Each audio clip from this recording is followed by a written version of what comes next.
All right. Good morning or afternoon, depending upon where you are located. But thank you for joining us for our webinar today. This is going to be cut through the FAFSA confusion, strategies to support families. We're going to get started in just a moment as we see the attendee list kind of stabilize as people are kind of either hopping on from their last meeting or from lunch if you're on the East Coast. In the meantime, if you would like to say hello in the chat on the right-hand side, we'd love to see who's joining us today. Just let us know where you are, and we'll get started in just a moment.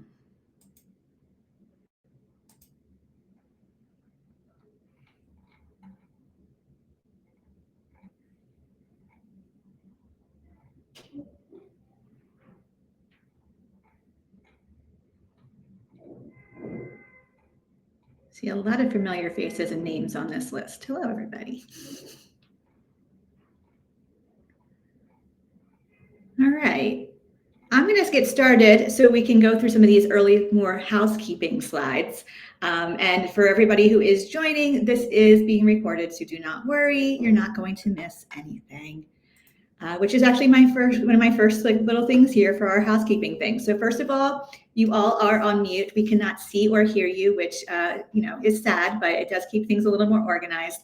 That is why this handy dandy chat is here. We highly encourage you to use it throughout the webinar today. You can comment on things that you are doing currently to support your families that you want to share with the rest of the group. If you have questions for myself or for Melanie, please drop them in there. If we can't get to them in real time, we will make sure we get to them towards the end so that everybody kind of has all of the information that they need.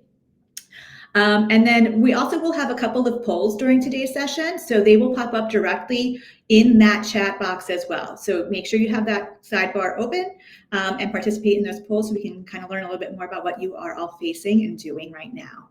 And like I said, this recording and the slide deck we're going to walk through will be sent to you tomorrow. So no need to take notes unless you really want to. You'll have everything to reference or to share with your colleagues sometime tomorrow morning. All right, so without further ado, I'm going to introduce my guest today. Melanie, do you want to give us a little bit of background on your background and why you're helping us kind of conquer the craziness that can be the FAFSA today? Yeah, happy to. Thanks so much for the invitation to join you all today. I'm looking forward to the conversation.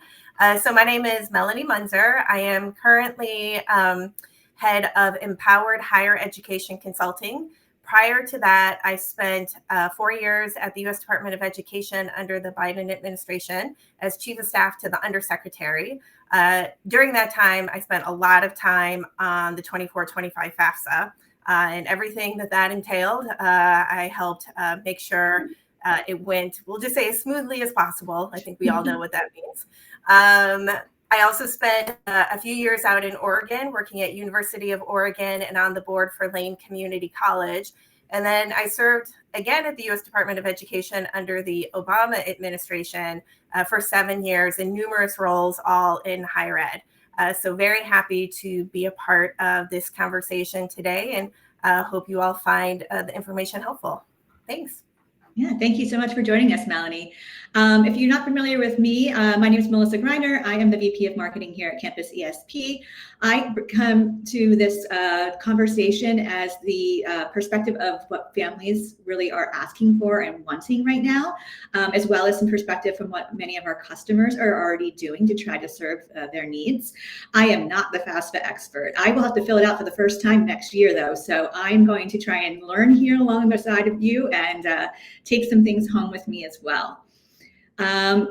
If you are not familiar with Campus ESP, if this is the first time you're joining a webinar with us, this is my literally 14-second commercial, and then we will not talk about us anymore. But just so you know why we really care about this topic is that we are a parent engagement strategy platform. So we really do offer a software for schools that allows them to do all-in-one parent communications for both prospective and current families. A lot of times that will be financial aid information. We also have a staff that half of which has worked in higher education, so they understand your day-to-day, your problems, your challenges, your goals, and they're really there just to make sure that you succeed in the platform. And we do have a content network. So if you're trying to communicate with families and you're like, I do not have time to write a whole nother series of communications out, we help you there. We provide about 80 to 90% of the content that you would need to communicate with your family so that you can do a lot more with the already busy to-do list that we know you have in front of you. We currently are super proud to be working with over 450 colleges, and within those platforms, we are serving about 5 million families each year. So a lot of the data that you're going to see in the coming up slides is based on these families and what they are telling us they're either happy with or confused about or want more of. So let's get into some of that data. So a lot of the slides that are coming up are going to be coming from 2 different studies that Campus CSP does every single year. One is looking at the parents of prospective college students, so they're mostly juniors and seniors in high school, and asking them what they are looking for from the colleges that their students are considering. And then we'll also share some data from our family survey, which is looking at the parents of currently enrolled students. But let's start on the prospective side here. What you can see here is probably not a surprising stat, but something that the data does back up, the gut feeling, is that cost and tuition is the #1 thing that is making a family decide if the student can or will enroll at your institution. Even when you think about financial aid and scholarship packages and all the other things that we do to try and help students be able to afford a college education, it is going to be one of the hardest topics for them to wrap their head around as well. So this is really kind of just goes back to the fact that also parents don't always know the difference between a sticker price and a actual out-of-pocket cost at the end of the day. So the more that you can proactively share those kind of details and how everything breaks down, the much more helpful it will be for these families. And that this concern does not go away when the student enrolls, because there's probably 3 to potentially 4 or 5 more years in front of this student that they still need to pay for. So it's always going to be top of mind for families.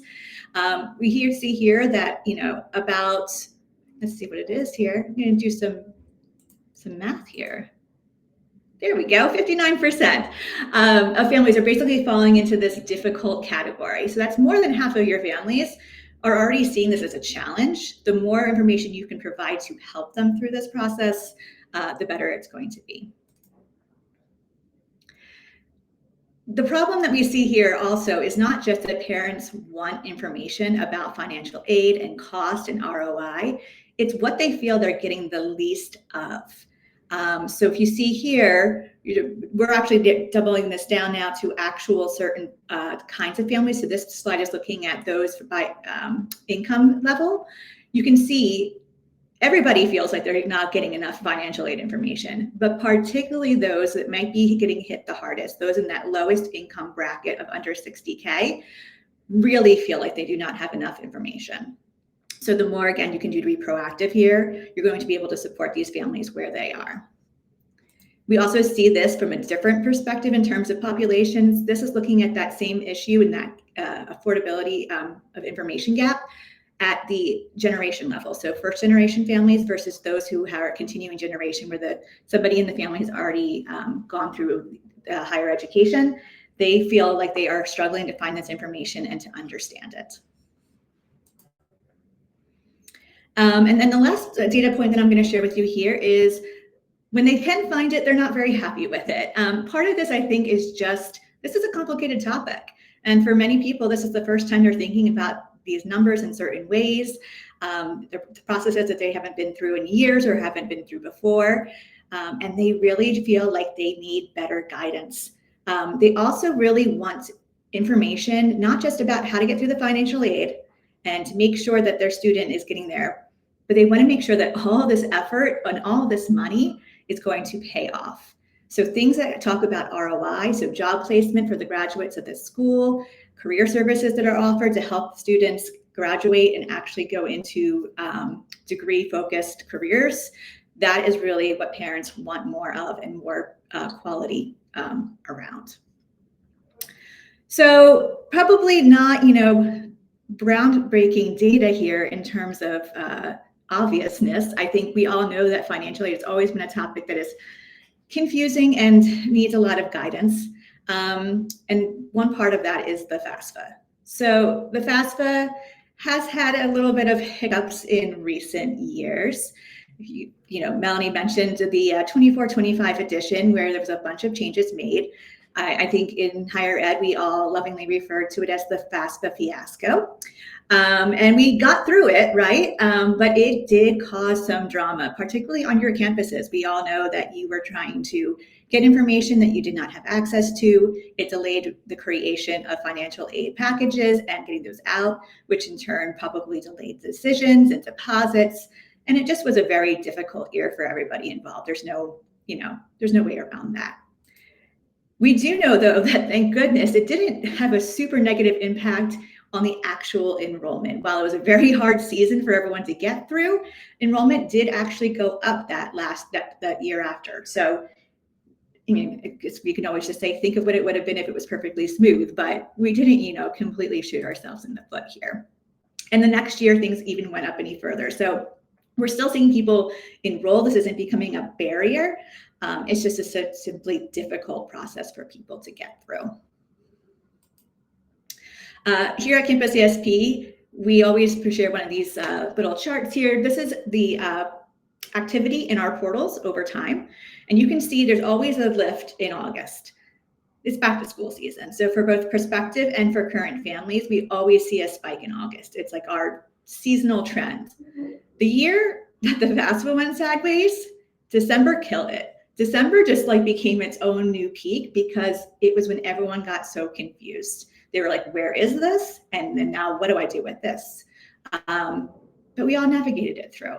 And you can see here on this chart as well that the actual number of families that were completing the FAFSA is improving year over year, which is a really good sign to see because it's such an important part of the enrollment process and making sure that students can access education. At this point, I'm going to stop talking and I'm going to let Melanie talk, and she's going to actually walk you guys through some of the changes that are happening for this new season and what the implications might be.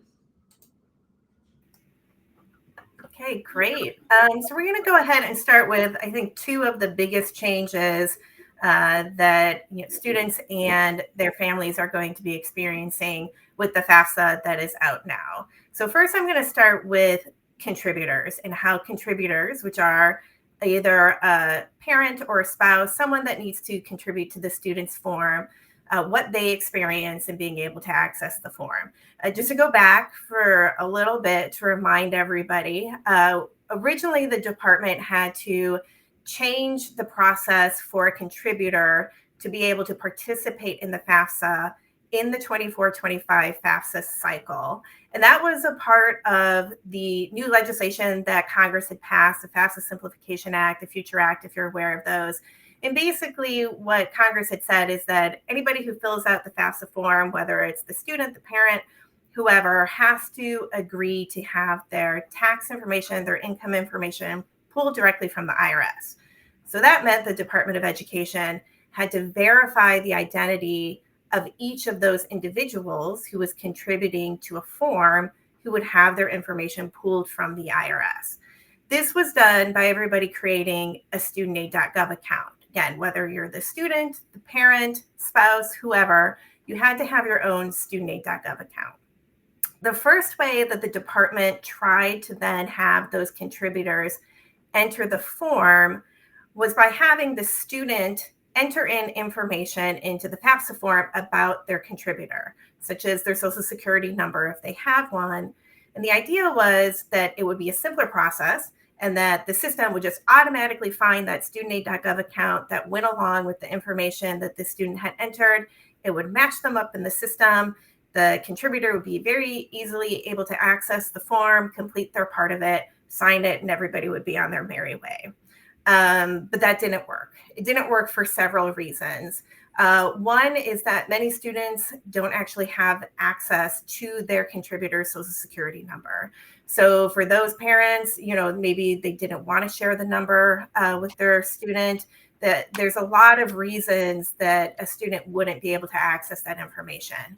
The other problem with that original process from the department is that match didn't always work. The system could oftentimes not find the contributor's studentaid.gov account. That was particularly true for those contributors who didn't have a Social Security number. So the department has finally made some tremendous improvements to this process. Now a student basically invites the contributor through an email that's entered into the FAFSA. The contributor gets an invitation code by email. They go into the FAFSA with that code and they're able to do their part at that time. Much simpler than trying to do any kind of back-end match of studentaid.gov accounts. Now this new change only works for when the student is starting the form. It works still kind of the old way if the parent starts the form with the old process, but still much improved over the past. This process, so the contributor process, was the biggest problem in students completing the form outside of actually signing and submitting it. So you would typically see kind of a runoff of maybe about a 5 percentage point drop off from students just in that contributor process. So being able to make that improvement from the department has been huge. And if you have any students who were kind of scared away by the process in the past, helping them understand this new process and how simple it could be for them would be a big benefit. The other thing to hit on in this slide is the identity verification process. So as I mentioned, you have to have your own studentaid.gov account if you're a contributor. And then if it's a little different, again, if you don't have a Social Security number, but if you do have a Social Security number, you would have to go through this identity validation process where the Department of Education would share information with the Social Security Administration to confirm that your Social Security number was accurate. That process could take 1 to 3 days. And in the meantime, your studentaid.gov account could not be used. So you could not enter into the FAFSA form. And the reason it would take 1 to 3 days is that those two agencies didn't share those files back in real time. So if somebody tried to create a studentaid.gov account on a Friday, they'd be stuck until at least Monday in knowing if they were confirmed to enter the form. This is now happening in real time. It's a huge improvement. And both of these things, the contributor improvement and the real-time verification through the Social Security Administration, means that oftentimes now students and families can complete the form in one setting, as opposed to having to go back in multiple times, check and see if the identity confirmation came through. So things like FAFSA nights to help families just sit down, one and done, is now much more possible than it was 2 years ago. Okay, you can go to the next slide. Okay, we're going to get a little wonky for a second with Pell eligibility. So this is a change that came about with what's known generally as the One Big Beautiful Bill Act. And what happened was they now set an SAI threshold of 2 times the maximum Pell Grant amount in order to be eligible for a Pell Grant at all. So that threshold is currently $14,790, meaning if your SAI is equal to or over that amount, you are not eligible for Pell. The reason that this was enacted was to basically target, I'm going to use a term I don't really like, but a lot of people use and kind of makes the point, what's known colloquially as Pellionaires. And it's basically thought of as those students who are from well-off families, but they are able to access Pell because of how the SAI formula works, which is you have low income coming in a given year, but you have a lot of assets. And that low income basically gave you a lower SAI, making you more likely to be eligible for a Pell Grant. So this change was targeted towards those families, again, that may have low income, but a substantial amount of assets. It is very likely only going to affect a small number of students. And so I really wouldn't point this out if a student comes to you and they have questions about this. I would still encourage them to complete the form, work through the FAFSA, and if this impacts them, explain on the back end. But this is such a wonky, confusing thing that some students might think, I was reading actually on Reddit about this a little bit, and somebody thought, well, I have a car, so this probably means that I'm not eligible because my assets are going to be too high. It's like, oh, no, please still complete the FAFSA. So it's helping to kind of get some misinformation corrected would be a place where I think you all could step in and help with that. Okay, next slide. Okay, here is another really wonky one. This is another change that was passed through the One Big Beautiful Bill Act. And what happened was it was basically trying to correct a change that Congress had made when they passed the FAFSA Simplification and Future Acts. When they passed those laws back in 2019, 2020, they had removed some exemptions for reporting assets for family-owned businesses who have 100 or fewer full-time employees, for the farm on which the family actually lives. What they did was the new act was to correct this. They reinstated these exemptions, and they also added a new one for fisheries. This is, again, really super wonky. Some families, if they are impacted by this, they probably know that already. But if you get this question from students and families, again, it's encouraging them to fill out the form. And if they said, oh, well, we heard, we're not going to get as much aid because we can no longer count, or we now have to count our farm that we live on, you can explain, oh, nope, that has been corrected. So you should fill out the form, and you most likely are going to be eligible for more aid. Okay, next one. Okay, this one is really exciting. This is a change that the department actually implemented with the 25-26 FAFSA and then continued it with 26-27. And my understanding is they're going to keep doing it going forward. But what they've done is implemented new kinds of testing protocols. I think everybody is well aware that when the form launched for the 24-25 form in late December of 23, it had many problems. It needed a substantial amount more testing than the department was able to do. So what this new structure does with using this beta testing is it allows the department to get the form out to many people to actually test that it's working and make those corrections before the form goes live for the full public. The way beta testing works is that the student just completes the form and it still counts. They don't have to go back in if they complete the form during the beta testing period. They don't have to go back in during the full public launch and recomplete it. One and done, they're totally complete with it. The other part is that it's done in phases. So usually the department will start small with some maybe partner community-based organizations, K-12 districts, higher ed institutions to test both the side of filling out the form and then the processing of the applications to make sure that process is working well for the department and institutions on the back end. And then in the second phase, it usually expands out for the general public to sign up to participate. And so you're testing a much broader audience at that stage before you officially launch the form. Again, this has made huge improvements then for once the form does go live for everybody in their experience, because the department has been able to work through a lot of the challenges prior to that full launch. So very excited that they are doing this and hope it continues in future years. Okay, next slide. We are through the changes, which is great. All positive things, it sounds like, too. We're going to actually pause here and we are going to launch a quick poll. Not going to be so big, though. Let's put Melanie on screen, too. My goodness. So we're going to launch a quick poll. It'll show up in your chat area in just a second. But we kind of want to know, I mean, first of all, I think the idea that this came out early this year is crazy, but you're probably just starting to really start communicating with families now that you're starting to see Common App come through and other applications coming through for your new families. And your current families might not even be aware that this is open early. So you're probably just starting how you're communicating about FAFSA to your families.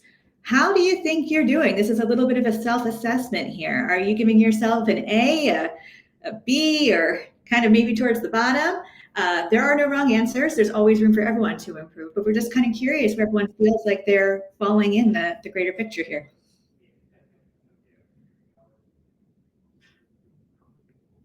And I think everyone's giving themselves a realistic middle of the road score, which I think is very fair.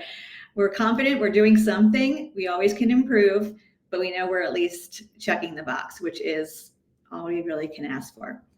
It's great. All right, so if you want to get a little bit better, though, about how you are communicating about the FAFSA, we do have some advice, and then we're going to walk through a couple of scenarios and get more into the nitty-gritty of what you can really be doing. So best practices for guiding families through the FAFSA, some of this is common sense, some of this is just strategy, some of this is just finding the time. But for your first year families, particularly if this is their oldest, right? They have not done a FAFSA, at least maybe since they were college applicants, or maybe they never have before at all. Just using as clear of plain language as possible is probably your best first step. Give them a guide, a playbook, a step-by-step, something that they can really easily follow to know that they're doing all the things that they need to do to support their student through this process. A lot of the customers that we work with do info sessions, which I think is very helpful. People just want to know that they have that helping hand and a human being who's talking to them, be it on a recorded video or a webinar or an on-campus event, just gives you that little bit of reassurance that you've got a support system and you're going to be able to get through it, and a place to ask those questions if you do run into a barrier. Reminders for everybody is always a good thing. There's probably not too many reminders that you can send, particularly if you can then do filters on your reminders so you don't send it to the people who already submitted. You can let them be and only send to the people who really do need that extra nudge to get it in before a particular deadline. Email, obviously, parents always want emails, but text is another really great way to do this. We all have our phones all the time. If we can see that and either forward something to that student to say, take this action tonight before dinner, or click a button to get the last step done, people will do those things in real time. Also, make sure that all of those deadlines that they may be approaching are very visible somewhere for them, and particularly if you had that guide. They may not know what their different deadlines are or the implications of them missing it. So make sure that they just have a very clear feel for what that journey looks like and what they need to do at each step. For your families who have actually done this maybe once before, all this information still is applicable, right? They still want a guide because they can't remember exactly what they did last year. I can remember what I did last week. But particularly if they ran into issues in the past, really make sure that you are helping them through that. There have been, people who had negative experiences. Show them, as Melanie was just talking about, the things that have changed, the things that they might be worried about, and how there are improvements so that they don't put it off or decide not to do it. And like we just walked through those changes, make sure they know all the changes that are happening. So either they're, happy about these changes and they know it's going to better help them, or they just have a heads up as to what might look different or feel different this year as they go through the experience. And then you have a lot of data that you are collecting as you get all this information from your applicants and from your current students, and a lot you can do with it. And Melanie is going to talk about some of the ways that this data can help your institution just beyond creating your financial aid packages. Yeah, so FAFSA, completing the FAFSA is really just the first step in how to afford college, and it's not the only step. So I'm going to give you some more insights too in how some of that information can be used to help make sure you are trying to keep costs as low as possible and college as affordable as possible for students. The Department of Education has issued a lot of guidance on this. You can find it on the Federal Student Aid Knowledge Center. It's often buried though, so I'm going to give you some of the insights now. To start, in order to get students, again, to college, start with the FAFSA. The thing that can happen now, though, is that states are able to share FAFSA filing status with K-12 districts, some college access organizations, TRIO, Gear Up grantees, for them to be able to know if somebody who has completed the form or not. This allows those organizations to be able to do some follow-up. That's particularly important for those who are coming from K-12 into higher ed. Institutions obviously know if somebody has completed the FAFSA in a prior year and then have not yet completed it, even though they haven't finished their degree yet. So using the information you have as an institution and then partnering with some of these districts and organizations who have access to this FAFSA filing status to make sure that everybody's working together to get as many people as possible to complete the form. Now, once the form is done and institutions and states have received the FAFSA data from the department, institutions and states can use that to help figure out if a student might be eligible for other means tested benefits like SNAP or Medicaid, and do outreach to them to help make sure that they are signing up for those benefits. There is some wonkiness to what is allowed here, but you do not need consent from the applicants for FAFSA in order to reach out to them and say, hey, we see that you are eligible for a Pell Grant. We think that you might also be eligible for SNAP. Here's some information on how to sign up. Or we're hosting an event to start help getting students signed up for Medicaid. Wanted to invite you because we think that you might be eligible for this program. Now, institutions can also get consent from students to share the information out with scholarship organizations, other benefits agencies, to actually determine if they might be eligible for other pieces of aid. This consent can be collected in many ways. You can get creative for how to do this and meet the students where they are, whether it's course registration, financial aid, learning management, all kinds of platforms are available to be able to collect that consent from students to be able to share their information out with others that they might be eligible for aid from. And then just encourage institutions to work with external partners to help students get access to the information and benefits that they might need in order to afford college, enroll, and be able to stay to complete. Okay, next slide. Yeah, now we're going to walk through a couple of scenarios here, and I think Steph's going to launch a poll here too, but we're going to walk through two different kind of scenarios that you probably are facing on your campus and have Melanie provide some expert advice on how to best kind of hone your strategies here. So this first one is first generation students who are new applicants to the school, and then there is obviously going to be a maybe information barrier here in terms of what to do. So they're unsure who needs to be listed as a contributor, they wait, and they end up missing deadlines. So I guess if you want to launch that poll here, how, I guess either this could be either what do you think is the best answer, or what are you doing to ensure prevention of this situation here on your campus? And then Melanie will take us through what she would advise you guys to be doing.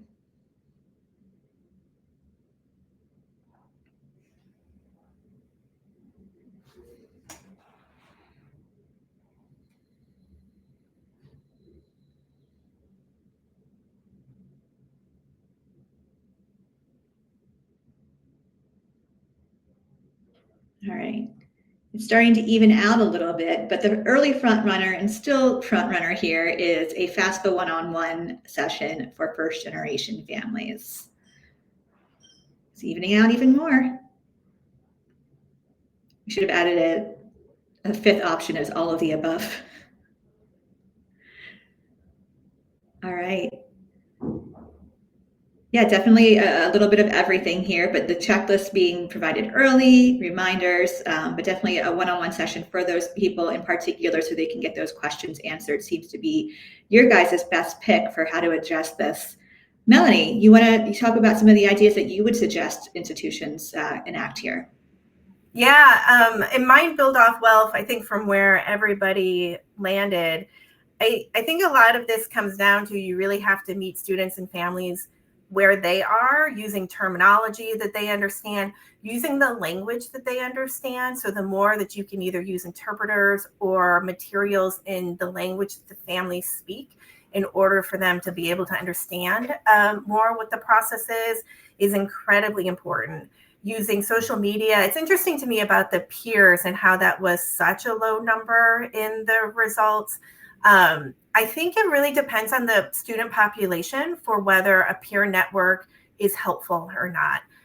There are a lot of places where students may have very particular concerns and get a lot of misinformation I'm going to say undocumented students is a big area where that happens because they may not be eligible for federal aid, but they are in many places eligible for state aid, kind of depending on the particular state. So a lot of misinformation out there where peers can do a lot to help others understand what they might actually be able to access. So I agree that it's lower down, but I do think it is really dependent on the particular population of students for how effective a peer network would be. Really working with external groups who have trust and relationships with these first generation students, the first year students. Is it working with K-12? Again, that FAFSA filing status that I had mentioned previously to help determine, oh, you didn't fill out the form, understanding, oh, it was the contributor issue. That is really confusing. A lot of times, first year students do not understand that they might be eligible. Again, I'll refer you back to the new changes to the SAI formula for who is eligible for a Pell Grant. They might hear and come to the assumption that they don't think that they're eligible when they actually are.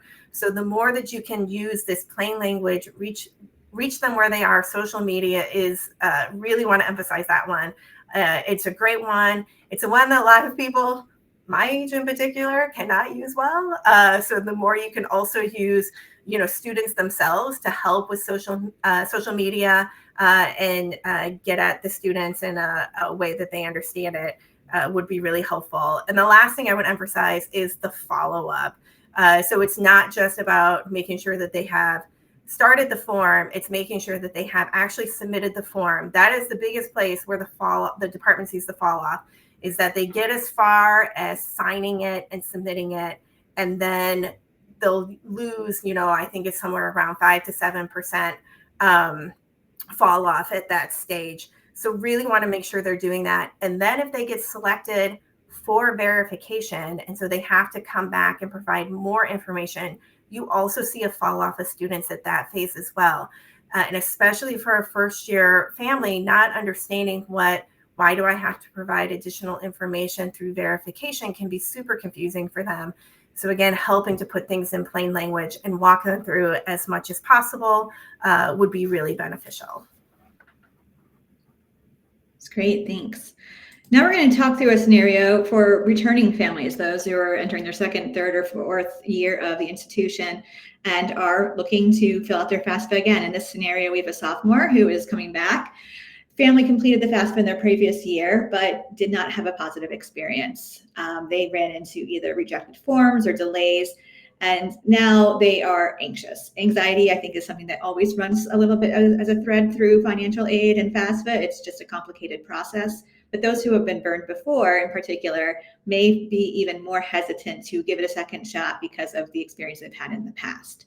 So how do you help these families understand what has changed or how this year's experience may be more beneficial or smoother even for them? So we have a couple of options on the screen here. If you want to drop into that poll and share either what you're doing or you would suggest doing.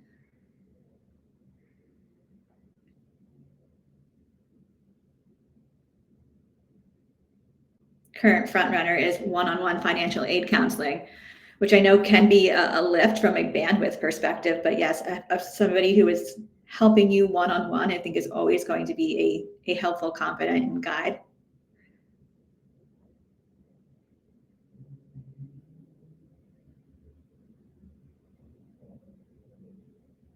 All right. That's definitely still our winner, with a little bit of support there for highlighting the actual changes that have happened, as well as training your staff to just better understand what families are potentially concerned with so they can be better assets and advisors to them. Melanie, you want to share some of your insights here on how to approach this? Yeah, I think, again, I agree with the results. There's one, though, the third one down. What was the third one down again? Training the staff to understand family concerns. Yeah, so I think this one, again, is going to depend on the population of the students. There is a lot of misinformation out there. Having worked at the department for many years and seeing how misinformation can spiral out of control. You see one post on social media, one post on Reddit, and all of a sudden people have jumped to the conclusion that there is a problem and it can never be fixed, and it can create a lot of havoc with students. You have one well-intentioned faculty member who has answered a question about aid that students are eligible for, and it's not right. You have a well-intentioned high school counselor who does the same thing. I think training is really important. So I'm going to talk a little bit more about this as we kind of keep going through the slides. So I'll come back to this in more detail, but really training people who have any kind of touches with students just on the basics. They don't need to know, professional judgment. They don't need to know kind of all of these super wonky things, but they do need to know some of the basics for what to tell students. I'm not sure if you're eligible for that. Let's fill out the form and let's see if it comes back that you are. If students have concerns about filling out the form, knowing places to guide them to that would have additional resources for them would be helpful. So I really would emphasize, I agree, absolutely, this one-on-one is the place to help somebody who's had a prior negative experience understand that things are better. But you can't get to them to have that one-on-one conversation if they've just kind of walked away. So you have to work through these teams to figure out how you can find these students who had the negative experience in order to be able to do the one-on-one. So I would kind of like pair those together a little bit to ensure that as many people as possible can speak I at least somewhat knowledgeably and not harmfully about the FAFSA, financial aid, and other things that students might be eligible for to pay for college. I love that. And then I know we just had a post in the chat as a reminder, if you do have additional questions that you want to have answered, we do have time saved for the end of our conversation. So please drop those in there so we can get to those. But as a last slide here and a last, I guess, more formal question from the deck, we have what's on the screen here. And I think the one unifying factor between everybody on this call today, no matter what our positions or titles, is that we're working towards student success. Everything that we're doing is to get these students enrolled, get them through their college education, get them to graduation, and get them successfully, contributing to their communities. So how do we best make sure that we are using financial aid and the FAFSA to be a part of that journey? And how can we kind of all work together towards that shared goal? And Melanie, I know this is something that you kind of are pretty passionate about and wanted to make sure you had a moment to really reflect on here. Yeah, so I would just say, I think everybody knows, but it is a team effort. This is, an all hands on deck approach to both get a student and family to fill out the FAFSA form as the starting point, get them enrolled, and then help them through however long it takes to get them to finish their degree. There are a lot of people who kind of help the student along that journey. And just to kind of emphasize a little bit, the more you can build teams within your college. So this could be, those who are basic needs experts, obviously your financial aid experts, counselors, advisors, those who work with dreamers, those who work with other populations who might need extra support. And then also partnering with external organizations, could be state benefits agencies, local organizations that provide support for food, housing, transportation, scholarship organizations. Coming together with those groups regularly, you can talk in those groups broadly about the systemic barriers and how each person can play their part in addressing those barriers. And even obviously you have to comply with FERPA, so some differences on who you can invite to these conversations. But the one-on-one student problem, we've had, one student is experiencing this, they're being very vocal about it. I guarantee if one is experiencing it, many are experiencing it, and coming together to kind of talk through how can we solve that problem for that one student, and then how can we get information on how we solve that problem so that it benefits others. Working as a group, you can really develop and test effective language.